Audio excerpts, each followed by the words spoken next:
In Sidi Bouzid, the message to Tunisia's politicians is stark. Employment is a right, you gang of thieves, they chant.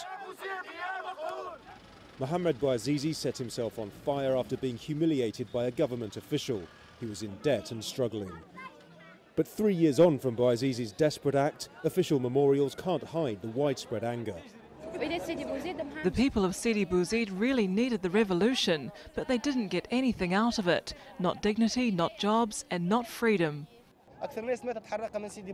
People are leaving here in large numbers to look for jobs. Many people from Sidi Bouzid died emigrating illegally, and many have also died fighting in Syria.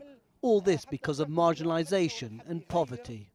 Because of Mohammed Bouazizi and the reaction to his death, people here in Sidi Bouzid know they'll always have a special place in the story of Tunisia's revolution. What they're not happy about is what's happened to them in the 3 years since then. Unemployment here is almost 30%, way higher than the national figure, while nearly 2 out of 3 young graduates are jobless. The main union taking part in the protest says the region's being deliberately neglected. This government's punishing Sidi Bouzid. I don't know why. They should pay more attention to it and reward it, because it's the place that brought them to power.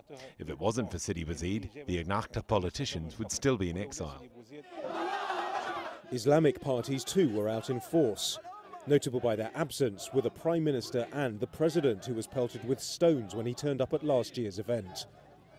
The only politicians honoured here are dead politicians, 2 secular opposition figures, both murdered this year, causing a crisis that's finally led to agreement on an interim government and new elections next year.